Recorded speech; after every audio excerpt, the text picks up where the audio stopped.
Quelques heures plus tard, Grondera, la marraine de la petite sorcière, était assise dans sa cabane et attendait avec impatience le retour de son chat Azraël.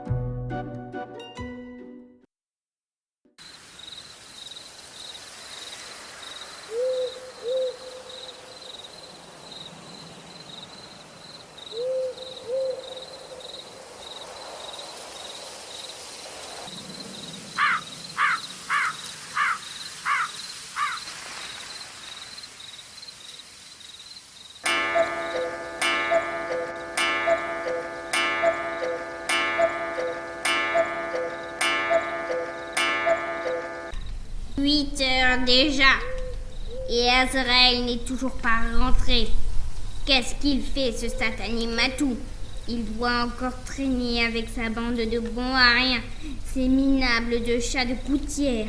Je ne l'ai pas envoyé en ville pour vadrouiller, mais pour suivre discrètement cette petite peste. Je me méfie de cette gamine. Il y a quelque chose en elle qui me déplaît profondément. » Bonjour, dame Grondera. Ah, te voilà enfin, sale mistigris. Félon, scélérat. C'est à cette heure-là que tu rentres. Je ne te donne pas à manger pour que tu traînes dans les arrière-cours de la ville, que tu passes ton temps avec tes compères galeux, mais pour que tu travailles pour moi, compris? Calmez-vous, dame Grondera. Je suis toujours votre fidèle serviteur et j'ai accompli ma mission d'aujourd'hui très consciencieusement. On va voir tout de suite si tu dis vrai. Parle-moi de la petite sorcière. Qu'est-ce qu'elle a fait encore après avoir tourmenté ce pauvre garde forestier? J'ai vu dans ma boule de cristal qu'elle est allée au marché. Oui, elle a fait un tour au marché. Quelle idée saugrenue! C'est pour faire quoi? Elle a fait quelque chose de merveilleux. Quelque chose de merveilleux? Qu'est-ce que ça veut dire, ça? Quelque chose de merveilleux. Sois plus précis. D'accord.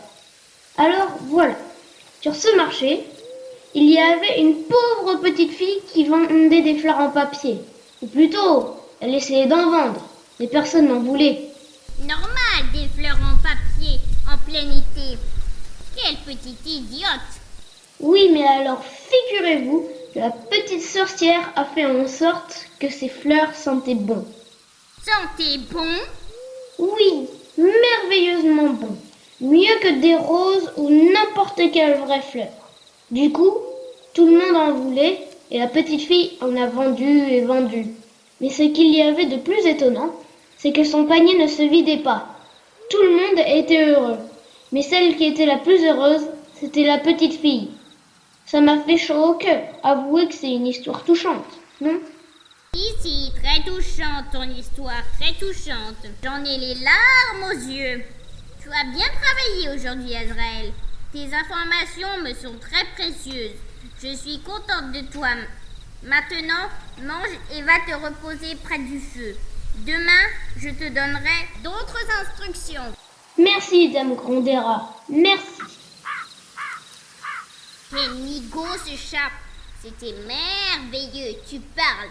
Une petite sorcière qui produit de bonnes odeurs. Mais c'est dégoûtant. Où est-ce qu'elle a appris ça? Ce n'est pas dans notre manuel.